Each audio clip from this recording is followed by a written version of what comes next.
Halo semuanya, apa kabar? Kemarin sih udah aku up mengenai proses dan prosedur cuti, tapi tidak sedikit yang protes kok videonya, penjelasannya itu kemarin emang aku buat berupa tulisan gitu dengan apa ya? Dengan beberapa gambar prosesnya. Jadi aku pikir itu tuh lebih simple dan lebih mudah untuk dipahami, tapi ternyata tidak sedikit yang protes, kayaknya enakan ngomong langsung deh gitu ya. Jadi terus agak kurang komplit juga mengenai karantina. Jadi di video kali ini mau aku bahas lagi mengenai cara dan prosedur untuk cuti. Nah, untuk syaratnya sendiri, syarat untuk cuti itu yang pasti kita harus punya paspor, masih berlaku. Pastikan masa berlaku paspornya itu tidak kurang dari 6 bulan. Nah, 6 bulannya itu terhitung sejak nanti kita akan masuk ke Korea. Karena kalau dari Indonesia sendiri, paspor RI itu tidak bisa digunakan ke luar negeri kalau sisa masa berlaku paspornya itu kurang dari 6 bulan. Itu yang harus diperhatikan. Kemudian yang kedua, um, memiliki ID card yang masih berlaku juga tentunya. Kemudian yang ketiga, karena kita akan pulang naik pesawat, jadi harus punya tiket pesawat. Terus yang keempat harus memiliki hasil dari tes corona dalam bahasa Inggris suratnya. Kemudian yang kelima, ini yang paling penting. Yang kelima ini harus memiliki tempat karantina yang akan digunakan nanti ketika kembali dari Indonesia.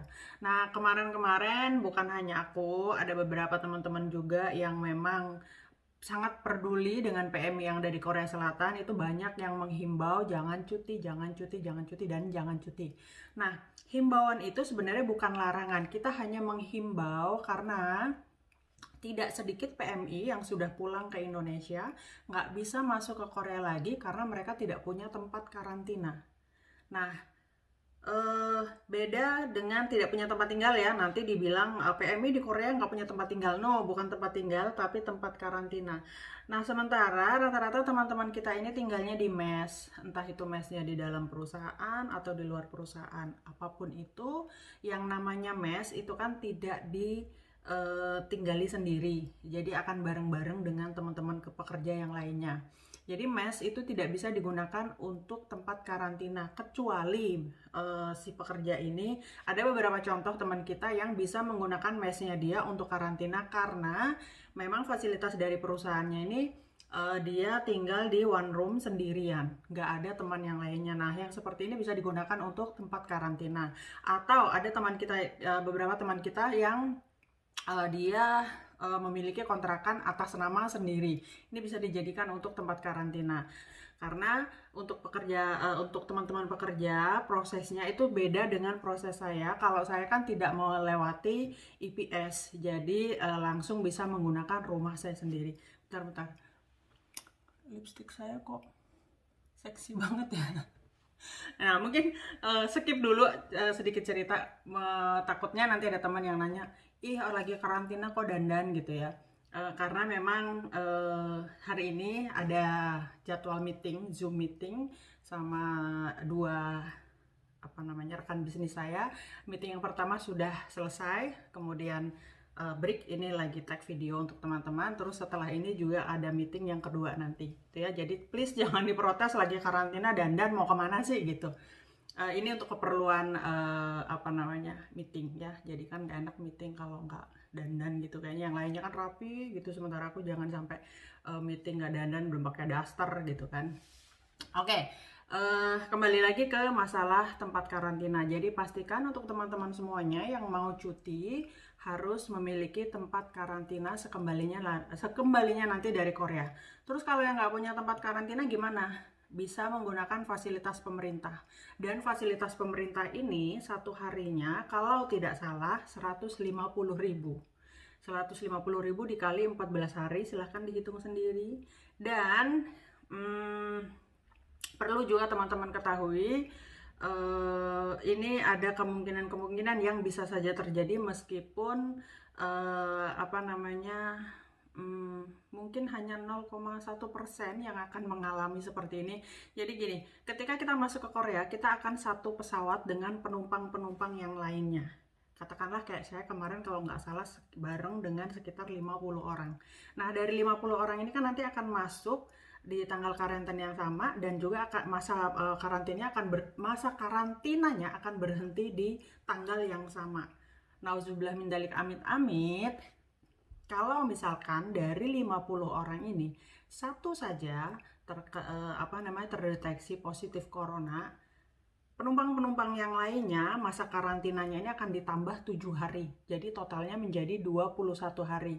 Memang sampai detik ini aku belum pernah menemukan kasus seperti ini, tetapi just information aja buat teman-teman semuanya bahwa ada kemungkinan seperti itu. Jadi buat yang mau cuti, kita harus menjaga diri kita untuk orang lain gitu ya. Jadi tolong dong jaga kamu, jangan sampai kena corona nanti karena kamu masa karantinaku ditambah nih gitu. Jadi pemikiran seperti ini dihilangkan. Nah, selanjutnya teman-teman juga harus mendapatkan re-entry permit. Nah, re-entry permitnya ini bisa didapatkan dengan 2 cara.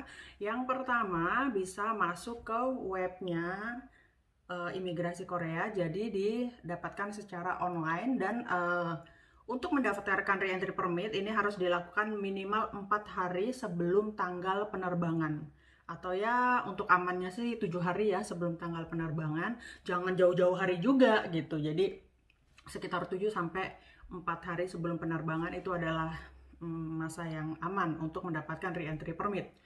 Terus kemudian cara yang kedua bisa didapatkan di imigrasi Bandara Incheon, entah itu di Terminal 1 atau di Terminal 2. Nah, untuk yang didapatkan di Bandara Incheon, ini kalau informasi yang saya dapatkan hanya diberikan kepada mereka yang pulang karena kondisi-kondisi darurat. Misalkan ada keluarga yang meninggal, ada keluarga yang sakit, dan lain sebagainya.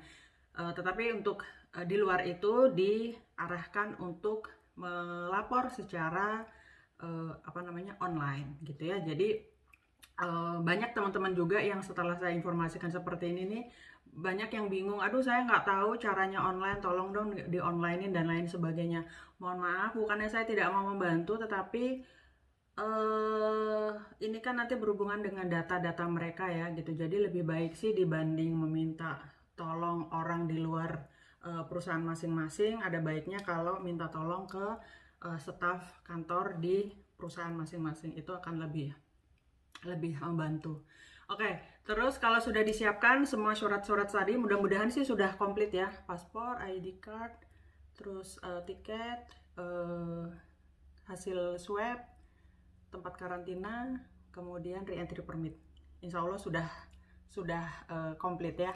Kemudian kalau sudah, nanti setelah sampai di Bandara Incheon, teman-teman akan diarahkan untuk mengisi form pernyataan kalau nggak salah. Kemudian diarahkan untuk mendownload aplikasi milik Kementerian Kesehatan. Di situ harus input bla bla bla segala macam sampai semuanya diisi, terus masuk ke dalam. Kemudian setelah sampai di Indonesia akan melewati berapa titik ya? 1, 2, 3, antara 4 atau 5 titik, saya agak lupa. Dan titik terakhir itu nanti diperiksa setelah kita ambil bagasi. Setelah ambil bagasi di pintu sebelum benar-benar keluar, di situ akan ada satu petugas yang memeriksa berkas-berkas kita gitu. Jadi hasil swabnya juga harus dalam bahasa Inggris, jangan dalam bahasa Korea.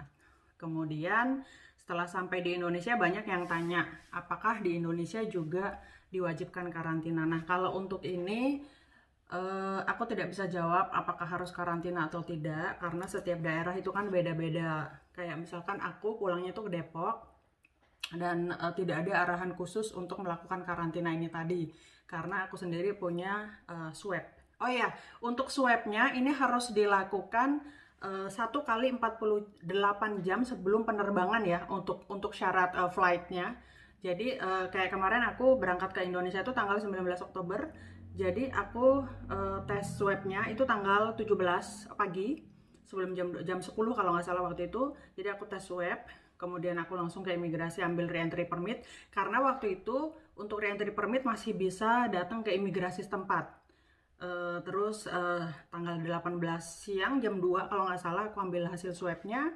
Tanggal 19 aku terbang ke Indonesia gitu. Terus Kembali lagi masalah karantina yang di Indonesia, di Depok sendiri aku tidak diarahkan untuk harus karantina di mana, kapan, dan berapa harinya itu tidak ada, tetapi aku inisiatif sendiri untuk melakukan karantina 3 hari di hotel. Nah, itu aku lakukan untuk menjaga-jaga keluargaku yang lainnya karena kan orang tuaku juga sudah sepuh gitu ya. Terus takutnya terjadi sesuatu dan ada satu hal yang memang nggak bisa diceritakan karena nggak semuanya mengalami ini ya gitu. Nanti akan ribet dan panjang lagi penjelasannya. Intinya aku melakukan karantina mandiri di hotel itu untuk melindungi keluargaku dan diri aku sendiri karena katanya sih kalau memang terjangkit virus corona dalam kurun waktu 2 hari itu badan kita akan memberikan sinyal-sinyal kayak misalkan demam, panas tinggi dan sakit tenggorokan dan lain sebagainya. Tapi setelah 3 hari alhamdulillahnya memang aku tidak mengalami gejala tersebut. Jadi aku langsung pulang ke rumah, oke? Terus setelah sampai di rumah nggak perlu diceritain kan, aku ngapain, terus teman-teman harus ngapain. Anyway, sebelum berangkat ke Korea prosesnya sama. Untuk swabnya, jadi teman-teman bisa mendatangi rumah sakit terdekat di wilayah masing-masing untuk melakukan tes swab dan hasilnya pun dalam bahasa Inggris. Kemudian setelah mendapatkan tes swab, tinggal datang ke Bandara Internasional Soekarno, check-in dan lain sebagainya. Terus nanti setelah sampai di Korea, oh ya kalau bisa hasil swab yang dari Indonesia itu difotokopi aja jadi 2 ya, karena hasil swab yang punya aku kemarin itu diambil sama petugas imigrasi yang ada di Bandara Incheon. Jadi ketika kita masuk prosesnya sama kok, nggak beda jauh dengan pengecekan sebelumnya. Hanya perbedaannya gini, kalau di Indonesia pengecekan surat-surat kesehatan itu dilakukan sebelum kita melewati imigrasi, tapi kalau di Korea itu dilakukan setelah. Jadi setelah melewati imigrasi, kita baru akan diarahkan untuk download aplikasi, kemudian kita kalau nggak salah itu melewati 2 titik ya setelah imigrasi, terus baru turun ke bawah, ambil bagasi, kemudian begitu di pintu keluar kita akan disambut oleh petugas-petugas yang berbaju kayak orang astronot gitu. Kita akan ditanya apakah ada yang menjemput atau tidak. Kalau misalkan ada yang menjemput, pastinya nanti akan dipertemukan dengan siapa yang menjemput, dan setauku sih kendaraannya akan ditanya apakah kendaraan pribadi atau menggunakan taksi dan lain sebagainya. Kemudian kalau aku sendiri memang kemarin gak ada yang jemput, jadi aku bilang aku mau naik kendaraan umum. Di situ nanti akan ditanya apakah mau naik bis atau mau naik taksi. Nah kalau kemarin aku milih naik taksi karena bis yang menuju ke kota Suwon itu di 1 hari hanya 2 kali dan aku harus menunggu berjam-jam untuk jadwal bis berikutnya. Jadi waktu itu aku naik bis, waktu itu aku naik taksi. Aku milih untuk naik taksi. Terus untuk biayanya sendiri dari Incheon sampai ke rumahku itu sudah plus menunggu pengecekan swab itu habis sekitar 130 ribuan gitu. Nah terus setelah sampai di Korea, kita nanti akan diarahkan untuk melakukan swab. Nah, swabnya ini bisa dilakukan di hari H kedatangan, bisa juga dilakukan besoknya, bisa juga dilakukan besok lusa.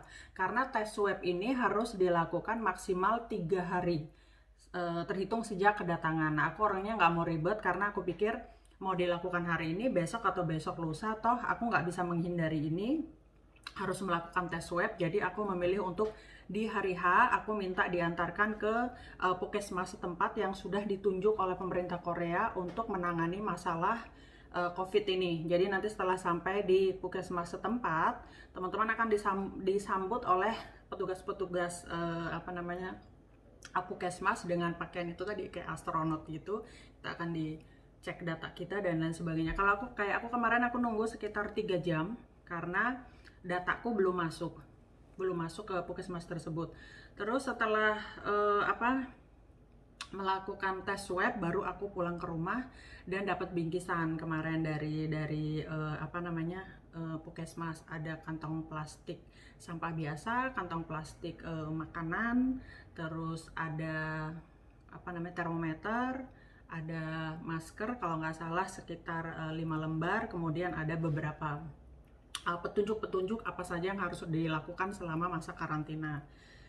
Kemudian ada sanitizer juga, itu yang buat tangan juga yang buat semprot, jadi dikasih 2. Nah, selama menjalani masa karantina 14 hari, kita harus melaporkan perihal kesehatan kita di aplikasi yang ini sudah di-download di Bandara Incheon gitu ya. Jadi setiap hari 3 kali itu biasanya itu pagi, siang, sore gitu. Terus buat teman-teman semuanya, karena saya tahu pasti di kesehariannya tidak memiliki termometer, kalau bisa diusahakan untuk bawa termometer, entah belinya di Korea atau di Indonesia. Nah, kalau aku sendiri kemarin yang termometer yang dari Puskesmas, ini termometer yang masih manual banget, yang bisa dimasukin ke yang bisa dimasukin ke mulut atau ditaruh di ketek gitu kan, titit gitu sampai nunggu. Nah, ini aku dapat dari Puskesmas. Nah, kalau ini sih nggak aku pakai, jadi buat teman-teman yang butuh bisa ambil ini di kantor saya ya. Aku nggak pakai sama sekali karena di rumahku itu selalu ada termometer yang digital, karena aku sendiri kan orangnya gampang banget kena radang tenggorokan dan gampang demam. Itu emang udah dari dulu gitu, jadi memang di rumahku selalu ada termometer yang seperti ini. Jadi aku setiap pagi cek ini. Nah, terus kenapa aku sarankan untuk melakukan persiapan tes termometer ini, karena ada beberapa teman kita, termasuk juga yang satu penerbangan dengan aku kemarin, dia tuh udah dijelasin, maaf ya, bukannya aku bilang aku bahasa Koreanya bagus kemudian mereka tidak bagus, no. Ini hanya penjelasan untuk teman-teman yang lainnya saja. Yang satu penerbangan dengan aku, kebetulan memang aku kontak dengan 4 orang. Dan 4 orang ini semuanya nggak tahu apa yang harus dilakukan, terus dan semuanya tuh pada nanya, gimana caranya aku ngecek suhu badanku sementara aku nggak punya alatnya gitu. Berarti keempat orang ini tidak melakukan tes swab langsung di hari H. Kalau misalkan langsung, aku yakin pasti sudah dibekali termometer ini. Jadi buat teman-teman semuanya, untuk termometernya itu bisa disiapkan sendiri, bisa juga setelah hari kedatangan langsung aja ke Puskesmas setempat.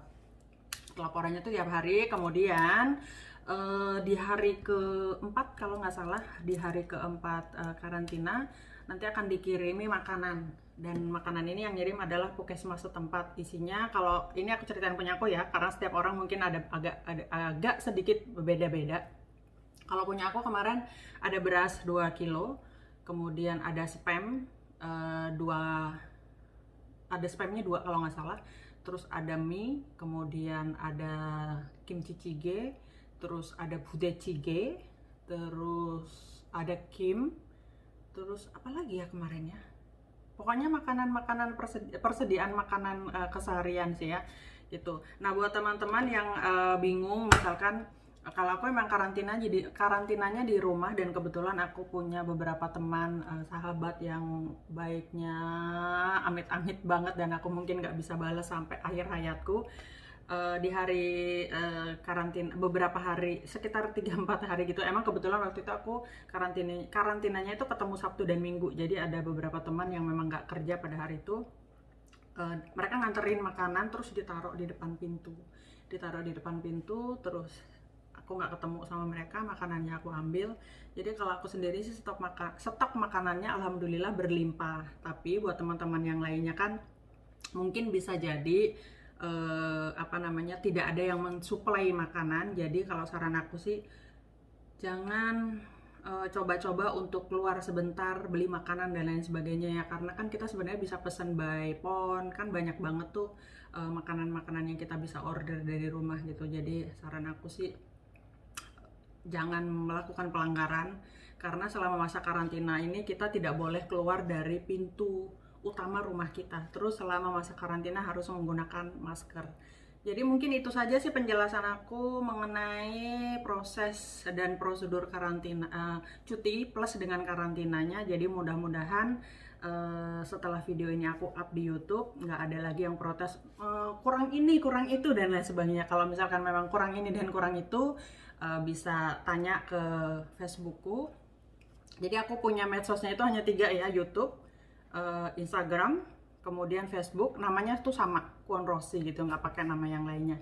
Jadi itu saja buat teman-teman. Oh ya, saranku satu lagi, kalau misalkan tidak ada hal yang benar-benar darurat untuk harus pulang ke Indonesia, saranku tuh lebih baik untuk tidak pulang. Karena apa?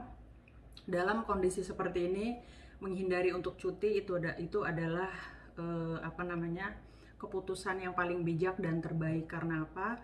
Sumpah, ini aku tag video ini aku masuk karantina hari ke-11, hari ke-11. 3 hari lagi masa karantina aku akan berakhir, dan mudah-mudahan sih yang satu pesawat dengan aku tidak ada yang apa namanya, positif corona, termasuk juga aku sendiri ya, karena kalau sampai amit-amit terdeteksi seperti itu, nanti masa karantinaku akan ditambah 7 hari. Jadi totalnya 21 hari. Jadi buat teman-teman yang itu tadi, kalau nggak terlalu darurat jangan pulang, karena sumpah bukan masalah sumpek, bukan masalah bete, bukan masalah apa namanya, hari-hariku tuh menjadi nggak menarik, bukan karena itu, tapi aku merasa apa namanya, kesempatan produktifku ini bener-bener ke hold, bener-bener mati suri selama 14 hari. Terus kayak merasa aduh, waktuku terbuang sia-sia banget gitu. Aku aja yang kemarin pulang itu emang bener-bener dalam kondisi darurat, karena ada 2 hal yang memang harus aku kerjakan di sana. Yang satu memang harus aku kerjakan, yang kedua harus aku perjuangkan gitu. Aku pulang dengan tujuan yang jelas, dengan tujuan yang memang benar-benar darurat banget dan memang harus diselesaikan di bulan Oktober itu. Dengan kondisi itu aja, jujur setelah pulang sampai setelah pulang sampai di Korea itu aku merasa ya ampun, masa produktifku 14 hari kayak kebuang sia-sia gitu. Kenapa aku mempunyai pikiran seperti ini? Karena saat ini juga kan aku berstatus sebagai kacung di salah satu bank di Korea. Jadi kayak yang merasa aduh, seharusnya 14 hari ini aku bisa melakukan sesuatu nih buat teman-teman, atau aku bisa melakukan sesuatu nih buat nasabah-nasabahku gitu. Jadi pesanku, kalau nggak terlalu darurat banget, kangen keluarga, terus apa ya, kadang-kadang tuh mereka gini, aku darurat banget harus pulang. Apa itu? Kangen keluarga. Ya ampun, kangen keluarga. Aku pun sekarang kangen sama keluargaku gitu. Kangen keluarga itu bukan hal yang darurat ya, tapi itu sudah kita niati bahwa kita akan kerja di Korea untuk kembali lagi ke mereka. Jadi kangen keluarga bukan termasuk hal yang darurat gitu ya. Semoga video ini membantu. Kalau misalkan ada saran, silahkan ditulis di kolom komen, atau kalau yang tahu WhatsAppku silahkan ke WhatsAppku. Kalau ada yang tahu Facebook atau Instagramku, silahkan berikan saran apa saja, dan mudah-mudahan aku bisa menerima saran itu selama saran itu masih masuk akal dan bisa diterima oleh logikaku yang kadang-kadang tuh agak aneh. Oke, untuk semuanya, selamat menjalankan aktivitas semuanya, dan mudah-mudahan kedepannya aku juga konsisten nge-up video apapun itu 1 minggu 1 kali. Banyak banget teman-teman yang minta seperti ini. Terus kalau misalkan pengen dikasih informasi mengenai apa gitu ya, silahkan aja komen di bawah, nanti aku list, aku buat satu-satu. Mudah-mudahan aku konsisten ya, karena akun YouTubeku ini hampir mati suri, sekitar hampir 3 tahunan mati suri, nggak pernah nge-up apapun. Pernah sih beberapa kali nge-up, itu juga supaya gue punya channel YouTube gitu, jangan sampai mati banget gitu. Jadi mudah-mudahan kedepannya aku konsisten dengan video-video yang mudah-mudahan membantu teman-teman semuanya. Dan ini adalah salam yang sudah melekat banget sama aku. Kalau yang ngikutin aku di Facebook pasti tahu banget salamnya ini apa. Coba aku pengen dengar kalian ngomong salamnya apa. Ya, salam pancal kemul.